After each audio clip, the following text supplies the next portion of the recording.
Assalamualaikum warahmatullahi wabarakatuh. Kami dari kelompok 3 Hukum Bisnis ingin mempresentasikan tentang hukum-hukum bisnis. Di sini saya sendiri atas nama Muhammad Everskian NPM 001 dan selanjutnya ada Ferdi Abiasa NPM 008, ada Fania Indah Utami di NPM 058, Putri Maurdita NPM 37, Aljaza NPM 35 dan Nanda Iwel NPM 33. Oke, baik, saya langsung masuk ke materi keagenan atau yang disebut distributor. Hubungan bisnis dengan nama keagenan dan dengan nama distributor adalah berbeda. Oh, jadi keagenan dan distributor itu berbeda ya kawan-kawan. Dalam kegiatan bisnis, keagenan biasanya diartikan sebagai suatu hubungan hukum di mana seseorang atau pihak agen diberi kuasa bertindak untuk dan atas nama orang atau pihak prinsipal untuk melaksanakan transaksi bisnis dengan pihak lain. Jadi, kriteria adanya suatu keagenan adalah adanya wewenang yang dipunyai oleh agen tadi yang bertindak untuk dan atas nama prinsipal. Sedangkan seorang distributor tidak bertindak untuk dan atas nama pihak yang menunjukkan sebagai distributor, biasanya supplier atau manufaktur. Seorang distributor bertindak untuk dan atas nama sendiri. Selanjutnya di sini ada franchise, hak monopoli. Kata franchise sebenarnya berasal dari bahasa Prancis, yaitu berarti bebas, atau lebih lengkap lagi bebas dari penambahan, free from restricted. Dalam bidang bisnis, berarti kebebasan yang diperoleh seorang wirausaha untuk menjalankan sendiri suatu usaha tertentu di wilayah tertentu. Lebih spesifik lagi, franchise adalah suatu konsep pemasaran. Dapat juga disebutkan bahwa franchise adalah suatu usaha konsep pemasaran. Dapat juga disebut bahwa franchise adalah hubungan kontrak lisensi yang menimbulkan cara pemasaran barang atau jasa dengan memberi unsur kontrol tertentu kepada pemasok franchisor sebagai imbalan bagi yang diperoleh oleh pihak yang mendapatkan hak franchise untuk menggunakan merek dan nama barang franchisor. Atau dalam istilah singkatnya atau simpelnya, kayak kita tuh beli nama, kayak contoh Janji Jiwa, itu bisa franchise. Kita membeli nama Janji Jiwa, kita bisa jualan dengan nama Janji Jiwa. Karakteristik dasar franchise ada 8. Yang pertama yaitu harus ada suatu perjanjian atau kontrak tertulis. Yang kedua, franchiser harus memberikan pelatihan dalam segala aspek bisnis yang dimasukinya. Yang ketiga, franchisee diperbolehkan dalam kendali franchisor beroperasi dengan menggunakan nama atau merek dagang. Yang keempat, franchisee harus mengadakan investasi yang berasal dari sumber dananya sendiri atau dengan dukungan sumber dana lain. Yang kelima, franchisee berhak secara penuh mengelola bisnisnya sendiri. Yang keenam, franchisee membayar fee dan atau royalti kepada franchisor atas hak yang didapatnya. Yang ketujuh, franchisee berhak memperoleh daerah pemasaran tertentu di mana ia adalah satu-satunya pihak yang berhak memasarkan. Yang kedelapan, transaksi yang terjadi antara franchisor dengan franchisee bukan merupakan transaksi dari cabang perusahaan induk yang sama. Oke, selanjutnya kita akan ngebahas keuntungan dan kekurangan dari bisnis franchise. Kita akan ngebahas keuntungannya terlebih dahulu. Jadi, salah satu keuntungan yang kita dapat apabila kita menjalankan bisnis franchise ini adalah manajemen bisnis yang sudah terbentuk. Jadi, kita nggak perlu repot-repot mikirin ide bisnis apa, brand apa, dan bagaimana sistem bisnisnya. Karena manajemen bisnis yang sudah berjalan dengan baik sebelumnya. Pilihan lain yang kita dapatkan, biasanya brand sudah dikenal oleh masyarakat, sehingga akan lebih mudah untuk menjual produk yang akan kita jual, karena kita tidak perlu mengeluarkan biaya pemasaran yang lebih besar, karena akan lebih mudah bagi kita untuk menjangkau konsumen baru. Keuntungan yang ketiga, manajemen keuangan akan lebih mudah.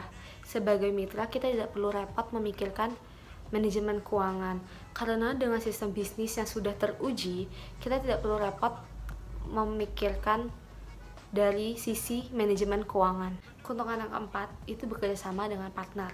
Dan yang kelima itu kita akan mendapat dukungan kuat dari sang pemilik lisensi franchise tersebut. Biasanya sang pemilik akan memberikan pelatihan khusus ke para mitranya untuk persiapan operasional.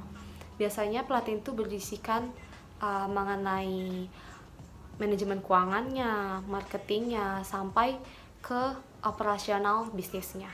Setelah kita ngebahas keuntungan dari bisnis franchise, kita akan membahas kelemahan atau kerugian dari bisnis franchise ini. Yang pertama itu ada kendali penuh dipegang oleh sang pemilik lisensi franchise.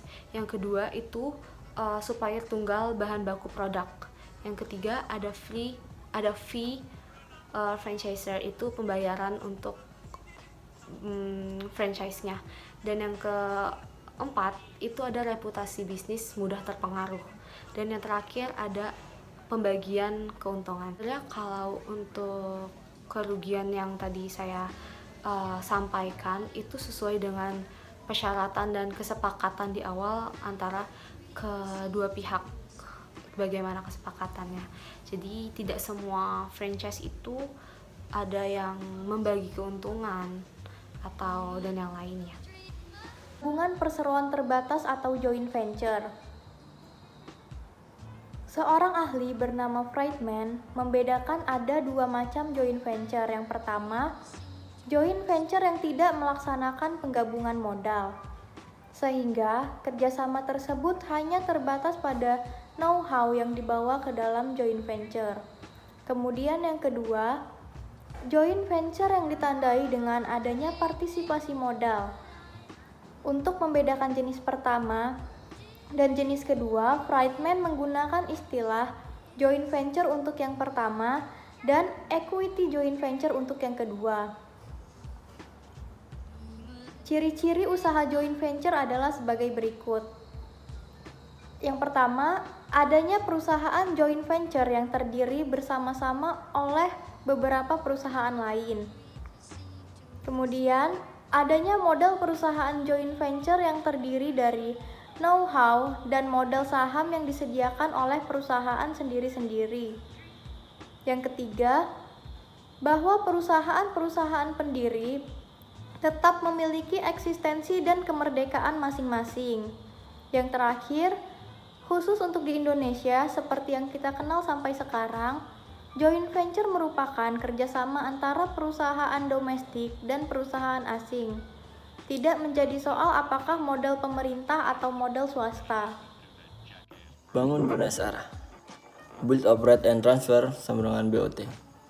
Menurut keputusan Menteri Keuangan nomor 258/KMK 04/1995 tanggal 2 Juni 1995 disebutkan bahwa yang dimaksud dengan bangun guna searah adalah suatu bentuk perjanjian kerjasama yang dilakukan antara pemegang hak atas tanah dengan investor, yang menyatakan bahwa pemegang hak atas tanah memberikan hak kepada investor untuk mendirikan bangunan selama masa perjanjian bangun guna searah dan mengalihkan kepemilikan bangunan tersebut kepada pemegang hak atas tanah setelah masa bangunan serah berakhir. Hubungan bisnis guna searah ini akan membawa keuntungan bagi kedua belah pihak.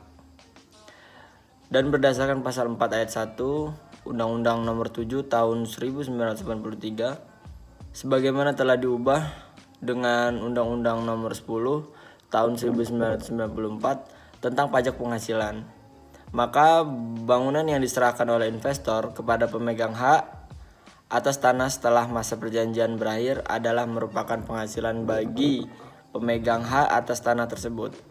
Atas penghasilan tersebut, maka terutang pajak sebesar 5% dari jumlah bruto yang tertinggi. Selanjutnya studi kasus. Separuh dari usaha waralaba lokal Indonesia kondisinya masih belum memuaskan. Sementara waralaba asing umumnya masih berjalan baik. Ada sekitar 50% waralaba lokal yang tidak profesional.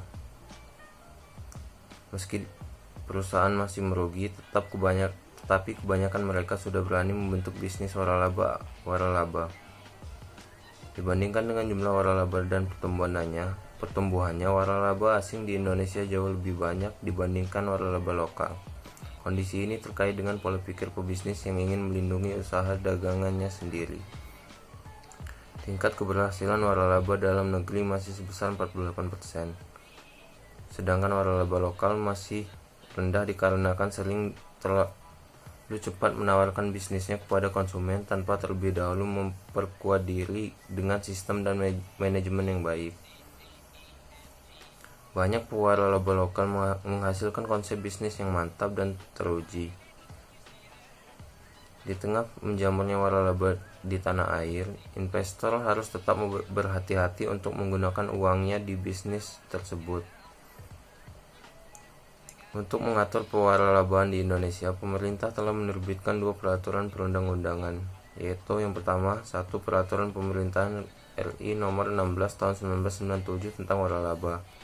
Yang kedua, Peraturan Menteri Perdagangan Republik Indonesia Nomor 12 M-DAOI/per/2006 tanggal 26 Maret 2006 tentang ketentuan dan tata cara. Perkembangan waralaba lokal. Bagaimana pola sederhana bisnis model ini berkembang pesat? Seseorang yang tertarik dengan peluang bisnis waralaba biasanya wajib membeli lisensi atau izin penggunaan nama. Lisensi adalah suatu bentuk pembelian izin, pemanfaatan, atau penggunaan hak atas kekayaan intelektual yang bukan pengalihan hak, yang dimiliki oleh pemilik lisensi kepada penerima lisensi dengan imbalan berupa royalti. Selain berhak menggunakan nama dagang, produk, dan sistem manajemen, terwaralaba akan mendapat pengayom langsung oleh pewaralaba dalam menggunakan usahanya. Sebagai imbalan, pembeli atau terwaralaba dapat mengakses semua aspek yang menyangkut usaha itu, mendapat pengetahuan sistem bisnis serta pelatihan perkaryawanan yang sama dengan pihak yang mengeluarkan lisensi. Hanya saja memang pembeli lisensi selain membayar franchise fee juga harus membayar royalti dari presentasi penjualan tiap bulan yang biasanya sebesar 5,8%. Menurut para pelaku waralaba, jenis usaha yang paling banyak peminatnya adalah makanan, sebab urusan perut merupakan hal yang paling dominan. Meski tawaran kian beragam, hingga kini usaha waralaba makanan masih mendominasi. Kini peluang untuk berbisnis waralaba, terutama yang bahan baku utamanya berasal dari hasil-hasil peternakan, sudah terpampang di depan mata. Tinggal bagaimana mencermati kemungkinan peluang di bisnis model ini dan memilih bagaimana investasi yang cocok dan produk apa yang sesuai keinginan. Tantangan terbesar dari setiap usaha yang dijalankan adalah keberanian dan kemauan yang ulet, dan untuk melaksanakan tantangan sesungguhnya terletak pada diri sendiri. Yap, sekian penjelasan dari kami. Semoga materi dapat tersampaikan dengan baik. Wassalamualaikum warahmatullahi wabarakatuh.